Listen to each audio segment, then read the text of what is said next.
Vote ചോരി ആരോപണവുമായി ബന്ധപ്പെട്ട് രാഹുൽ ഗാന്ധി നടത്തിയ വാർത്താ സമ്മേളനം ഒരു ബിഗ് ഫ്ലോപ്പ് ആയിരുന്നു എന്നുള്ള കാര്യത്തിൽ അധികം പേർക്ക് എതിരഭിപ്രായം കാണില്ല. കോൺഗ്രസ്സുകാർക്കിടയിൽ പോലും ഈ ഒരു അഭിപ്രായമുണ്ട്. കാരണം പ്രതീക്ഷിക്കുന്ന രീതിയിലുള്ള ഒരു റിസൾട്ട് ഉണ്ടാക്കാൻ രണ്ടാമത്തെ വാർത്താ സമ്മേളനത്തിന് സാധിച്ചില്ല എന്നുള്ളൊരു വിലയിരുത്തലാണ് കോൺഗ്രസ്സുകാർക്കൊക്കെ ഉള്ളത്.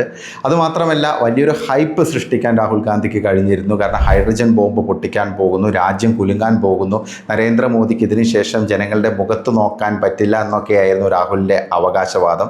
പക്ഷേ സംഗതി ഏശിയില്ല എന്നുള്ളതൊരു വസ്തുത തന്നെയാണ്. അപ്പോൾ രാഹുൽ തന്നെ ഇത് പരോക്ഷമായി സൂചിപ്പിക്കുന്ന രീതിയിൽ ഇത് ഹൈഡ്രജൻ ബോംബല്ല, ഹൈഡ്രജൻ ബോംബ് ഇനി വരാൻ പോകുന്നേ ഉള്ളൂ, നിലവിൽ ഇത് അതല്ല എന്നൊക്കെ പറഞ്ഞ് ഒരു ഫ്ലിപ്പ് ഫ്ലോപ്പ് രാഹുലിൻ്റെ ഭാഗത്ത് നിന്ന് കാണാൻ സാധിച്ചിരുന്നു. അപ്പോൾ എന്തായാലും ഇനിയിപ്പോൾ പുതിയ അടവുമായി രാഹുൽ രംഗത്ത് വന്നിരിക്കുകയാണ്. കാരണം 90-ലധികം തെരഞ്ഞെടുപ്പുകളിൽ പരാജയപ്പെട്ട 3 ലോക്സഭാ തെരഞ്ഞെടുപ്പിൽ പരാജയപ്പെട്ട രാഹുലിനെ സംബന്ധിച്ച് നരേന്ദ്രമോദിയെ നേരിടാൻ കഴിയില്ലെന്ന ബോധ്യം ഏതാണ്ട് വന്നിട്ടുണ്ട്. അപ്പോൾ അതിൻ്റെ ഭാഗമായിട്ടാണ് ഇപ്പോൾ പുതിയ ആഹ്വാനവുമായി രംഗത്ത് വന്നിരിക്കുന്നത്. കാരണം പുതിയ ആഹ്വാനം ജെൻസിക്കാണ്. ജെൻസിയോട് പരോക്ഷമായി തെരുവിലിറങ്ങാനാണ് ഇപ്പം രാഹുൽ ട്വീറ്റ് വഴി ആവശ്യപ്പെടുന്നത്. കാരണം ജെൻസി ഇന്ത്യയുടെ ഭരണഘടന സംരക്ഷിക്കും, ജെൻസി ഇന്ത്യയുടെ ജനാധിപത്യം സംരക്ഷിക്കും, ഞാൻ അവർക്കൊപ്പമുണ്ടെന്നൊക്കെയാണ് പറയുന്നത്. അതായത് നേപ്പാളിലും ബംഗ്ലാദേശിലുമൊക്കെ സംഭവിച്ചത് ഇന്ത്യയിലും സംഭവിക്കുമെന്ന വ്യാമോഹമാണ് രാഹുൽ ഗാന്ധിക്കുള്ളത്. അല്ലെങ്കിൽ തൻ്റെ അവസാന കച്ചിത്തുരുമ്പെന്നുള്ള നിലയിൽ ഇനി നരേന്ദ്രമോദിയെയും BJP ഒന്നും നേരിടാൻ എനിക്ക് പറ്റില്ല,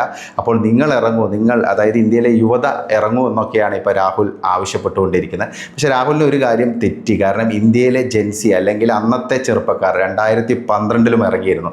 കോൺഗ്രസിൻ്റെ ദുർഭരണത്തെ ഇല്ലാതാക്കി, അല്ലെങ്കിൽ UPA സർക്കാരിൻ്റെ ദുർഭരണത്തെ ഇല്ലാതാക്കി നരേന്ദ്രമോദിയെ വാഴിച്ചത് ഇന്ത്യയിലെ അന്നത്തെ യുവാക്കളായിരുന്നു. നിർഭയ സംഭവത്തിന് ശേഷം ലക്ഷങ്ങളാണ് ഡൽഹിയിൽ ഇറങ്ങിയത്. പക്ഷേ BJP അതിനെ ദുർവ്യാഖ്യാനം ചെയ്ത് അല്ലെങ്കിൽ മിസ്യൂസ് ചെയ്യാൻ ശ്രമിച്ചിട്ടില്ല, അല്ലെങ്കിൽ ഇൻസ്റ്റിഗേറ്റ് ചെയ്യാൻ ശ്രമിച്ചില്ല. അതുകൊണ്ട് തന്നെയാണ് അന്ന് ജീവനും കൊണ്ട് എല്ലാവരും രക്ഷപ്പെട്ടത്. അല്ലെങ്കിൽ ഇന്ത്യ വിട്ടു പോകേണ്ട സാഹചര്യം അന്നത്തെ കോൺഗ്രസ് നേതാക്കൾക്കും ഉണ്ടാകുമായിരുന്നു എന്നുള്ളതാണ് ഒരു വസ്തുത. അപ്പം എന്തായാലും ജെൻസിയെ അങ്ങനെ ഓവർ റേറ്റ് ചെയ്യാനോ അണ്ടർ റേറ്റ് ചെയ്യാനോ രാഹുൽ ഗാന്ധി നിൽക്കേണ്ട സാഹചര്യമില്ല. കാരണം ഇന്ത്യയുടെ സംവിധാനം അനുസരിച്ച് വ്യക്തമായിട്ട് തന്നെ ജെൻസിക്കാണെങ്കിലും യുവാക്കൾക്കാണെങ്കിലും കാര്യങ്ങൾ കൃത്യമായിട്ട് അറിയാം. കാരണം നരേന്ദ്രമോദിയുടെ ഒരു സ്വീകാര്യത ഏറ്റവും കൂടുതലുള്ളത് ഇന്ത്യയുടെ യുവത അല്ലെങ്കിൽ യുവജനങ്ങൾക്കിടയിലാണ്. കാരണം ഓരോ തെരഞ്ഞെടുപ്പിലും നമുക്ക് അത് വ്യക്തമായിട്ട് തന്നെ കാണാൻ സാധിക്കും. പിന്നെ മറ്റൊരു പ്രധാനപ്പെട്ട കാര്യം, ഈ ജെൻസി പൊതുവെ പ്രക്ഷോഭമൊക്കെ നടത്തുന്ന മറ്റ് രാജ്യങ്ങളിലാണെങ്കിലും ഇനിയിപ്പോൾ ഇന്ത്യയിലാണെങ്കിലും അവരുടെ ഏറ്റവും വലിയ കലിപ്പെന്ന് പറയുന്നത് ഈ നെപ്പോ കിഡ്സിനോടാണ്. അപ്പം ഒരു നെപ്പോ കിഡായ, അതായത് ഞാനൊരു പ്രത്യേക ഒരു കുടുംബത്തിൽ ജനിച്ചതുകൊണ്ട് ഇന്ത്യയുടെ രാഷ്ട്രഭരണം എൻ്റെ ജന്മാവകാശമാണെന്ന് വിചാരിക്കുന്ന ആ ഒരു കുടുംബത്തോടായിരിക്കും ഇന്ത്യയിലെ ജെൻസിക്ക് ഏറ്റവും വിരോധമുണ്ടാകുക. കാരണം അവർക്ക് ഏറ്റവും വെറുപ്പെന്ന് പറയുന്നത് ഈ മെറിറ്റ് ഇല്ലാതെ കയറി വരുന്ന ആളുകളോടാണ്. കാരണം അവർക്ക് ഈ നെപ്പോ കിഡുകളോട് അല്ലെങ്കിൽ നെപ്പോട്ടിസം അല്ലെങ്കിൽ ഈ പറയുന്ന ഡൈനാസ്റ്റി പൊളിറ്റിക്സ് ഇതിനെയൊക്കെ കലിപ്പോടെ അല്ലെങ്കിൽ വലിയ വിദ്വേഷത്തോടെ കാണുന്ന ഒരു വിഭാഗമാണ് ഇന്നത്തെ യുവതലമുറ. ഡൽഹി സർവകലാശാല യൂണിയൻ തെരഞ്ഞെടുപ്പിൻ്റെ റിസൾട്ട് ഇതിനുള്ളൊരു ഉദാഹരണമാണ്. ഇന്ത്യയിലെ ഏറ്റവും വലിയ സർവകലാശാലകളിൽ ഒന്നാണ് ഡൽഹി യൂണിവേഴ്സിറ്റി. രാജ്യതലസ്ഥാനത്ത് സ്ഥിതി ചെയ്യുന്നു. അവിടെ നടന്ന യൂണിയൻ തെരഞ്ഞെടുപ്പിൽ ആകെ ഉണ്ടായിരുന്ന 4 സീറ്റിൽ 3-ലും വിജയിക്കാൻ ABPക്ക് സാധിച്ചു. പ്രധാനപ്പെട്ട 3 സീറ്റുകളാണ് ABP സ്വന്തമാക്കിയത്. അതും NSU സ്ഥാനാർത്ഥികളെ വൻ മാർജിനിലാണ് ABPയുടെ സ്ഥാനാർത്ഥികൾ പരാജയപ്പെടുത്തിയത്. അപ്പോൾ ഇതെല്ലാം വ്യക്തമാക്കുന്നത് ഇത്തരം വ്യാജ പ്രചരണങ്ങൾ വഴിയൊന്നും ഇന്ത്യയിലെ യുവാക്കളെ വഴി തെറ്റിക്കാൻ സാധിക്കില്ല എന്നത് തന്നെയാണ്. അപ്പോൾ രാഹുലിനെ സംബന്ധിച്ച് രാഹുൽ സോറോസിൻ്റെ പദ്ധതി അനുസരിച്ച് തന്നെയാണ് മുന്നോട്ട് പോകുന്നത് എന്ന് വ്യക്തമാക്കുന്നതാണ് ഇപ്പം ഈ പുതിയ ട്വീറ്റ്. നരേന്ദ്രമോദി സർക്കാർ അധികാരത്തിൽ വന്നതിന് ശേഷം വ്യാജ ആരോപണങ്ങളുടെ ഒരു നീണ്ട നിര തന്നെ രാഹുൽ ഗാന്ധി ഉന്നയിച്ചിരുന്നു. പക്ഷേ ഒന്നും ഏശിയില്ല എന്നുള്ളതാണ് വസ്തുത. ജനങ്ങളെല്ലാം തള്ളിക്കളഞ്ഞു എന്നുള്ളതാണ് ഒരു പ്രധാനപ്പെട്ട കാര്യം. ആദ്യം ചൗക്കിദാർ ചോർഹയായിരുന്നു, അതിനുശേഷം റാഫേൽ വിഷയവുമായി ബന്ധപ്പെട്ട ആരോപണങ്ങൾ ഉന്നയിച്ചു.